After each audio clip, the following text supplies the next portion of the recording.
Hey guys, PC Guy here with the news and tech review for the week, and this week there's actually not that much crazy stuff to report in terms of actual breaking news. There are a few interesting points to talk about, like Intel's blunder in the marketing department once again, in what is pretty much downright lying to their partners.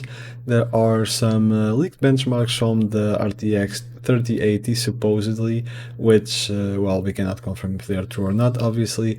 And there are some performance numbers also for the XT series of Ryzen CPUs that are supposed to be launching next month.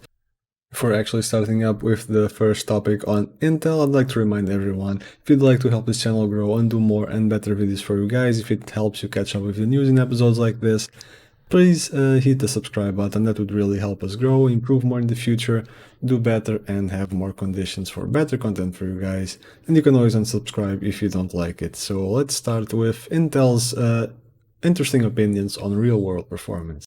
So it's not the first time this actually happens, but once again Intel has done some very shady stuff in their marketing department, this time releasing a few slides that I will show here in no particular order, and that they were first published by Adore TV, and they are meant for OEM partners, so these are not slides meant for public presentations, but that makes it actually worse because the inaccuracies in them being shown to partners means that the people trying to sell you stuff at the stores that are supposed to keep you informed will have faulty information to basically advise you with.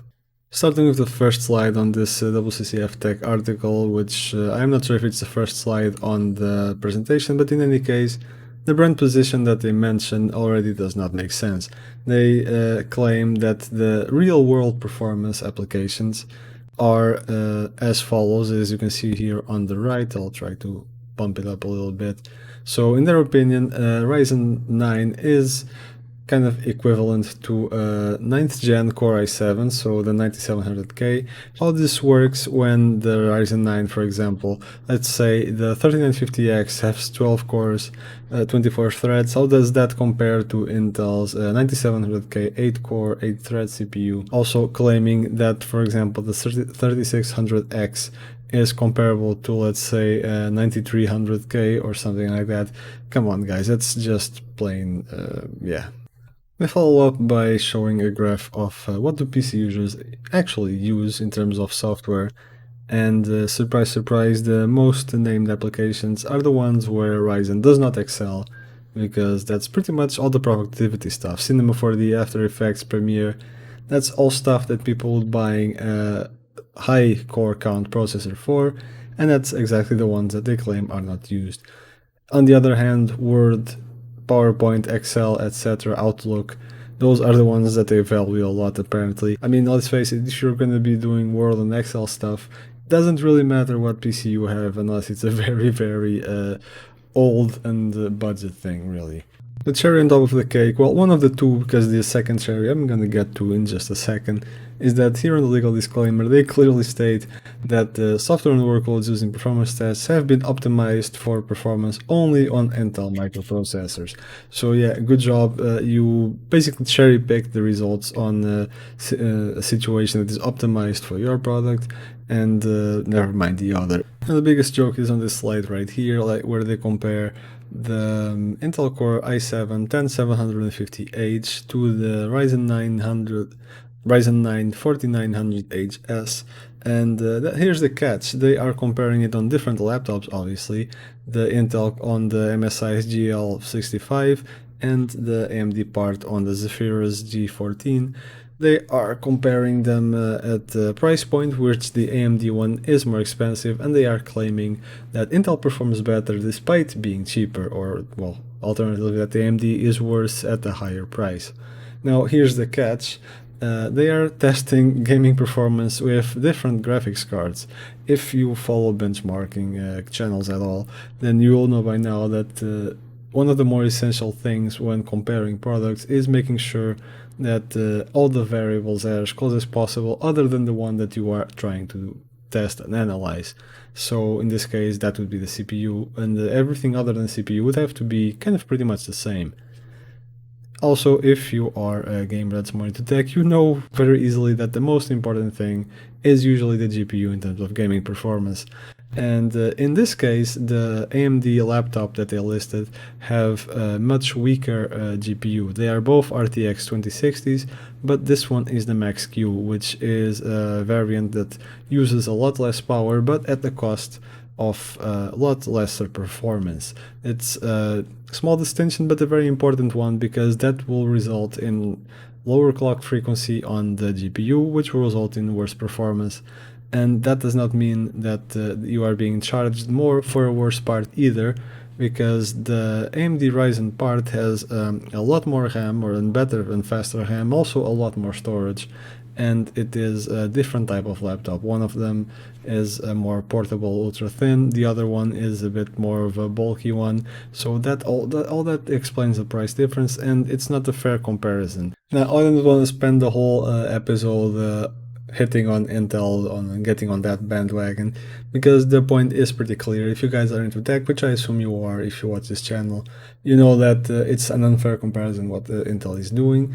It is false, even in some aspects. They're claiming, for example, that the Ryzen 5s are comparable to Core i3s and that sort of thing. It's just an unfair comparison, and I just think it's something that you kind of expect in the marketing world. You're always trying to convince people that your product is better, but these are slides that are going out to the partners, that are going to be shown to the personnel in their stores, that are going to be advising less knowledgeable people on what they should buy and what is better, and those people are going to be done a disservice. And yeah, it's not so much a matter of being illegal what Intel is doing, it's probably not, but it's just immoral, and something that I think we can all agree is just not right. I mentioned a few weeks back that Western Digital was being hit with a lawsuit by utilizing inferior technology or SMR on its drives.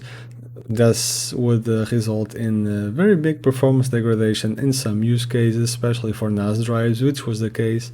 They are trying to remedy that by kind of branding it slightly different. Western Digital's solution to this is to rebrand their products. In this case, the WD RED line, we used to be WD RED and WD RED Pro, now it has a WD RED Plus added to it. So all the Pros always had CMR, so the superior technology that should have been used to begin with, and all the WD RED Plus that had SMR, all the WRED standards, let's say, from before that had CMR, they are going to be in the Plus lineup, and the ones with the inferior technology, the SMR, are going to be on the standard WD RED. So this is at least Toshiba, Western Digital coming clean with which drives have what. Does not solve the problem that the standard RED ones that have SMR are still going to be performing vastly inferior. In some cases, these are drives that are going to be using network attached storage, so those are precisely the things for which SMR is bad. So the fact that they even exist is bad, and branding them differently does not change that thing.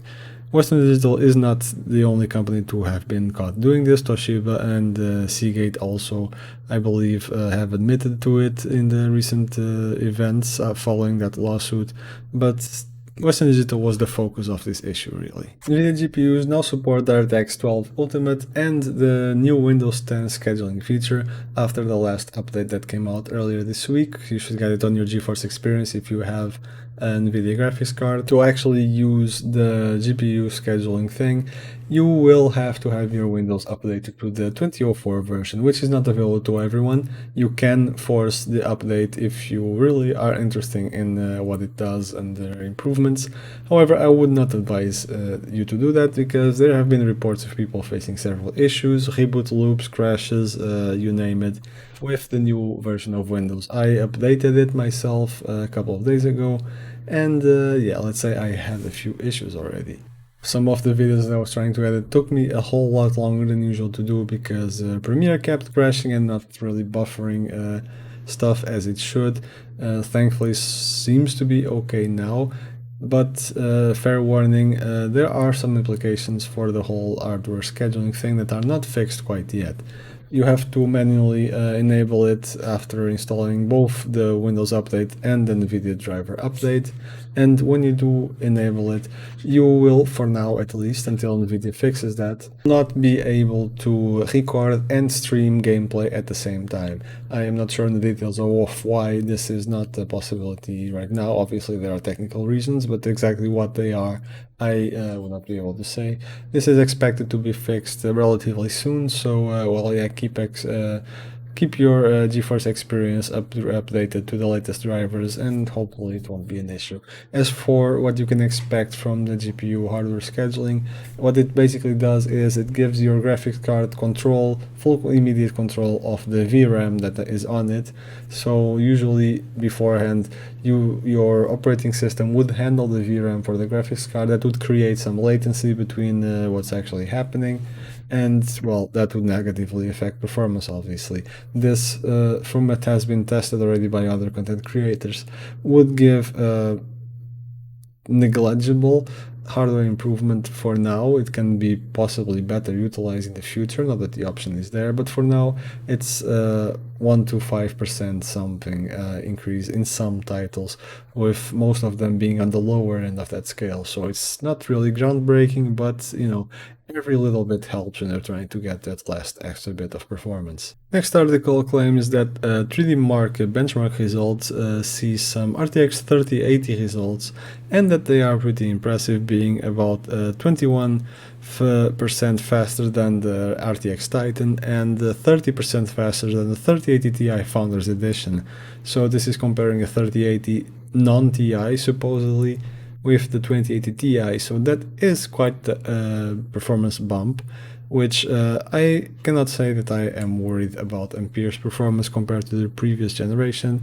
I'm more kind of worried about the price in any case. It is worth noting that the GPU on that benchmark was not named as 3080, just a known Nvidia Ampere GPU, because, well, it's not out yet. It does not have its naming scheme in 3D Mark's database yet. And the GPU apparently had a 1935 core clock speed and a 600 MHz memory clock, so it is definitely a high-end, as the article points out, and it is a GA102 die. I don't doubt that Ampere will have a hefty performance bump over the current Turing generation. Now the question is about the price.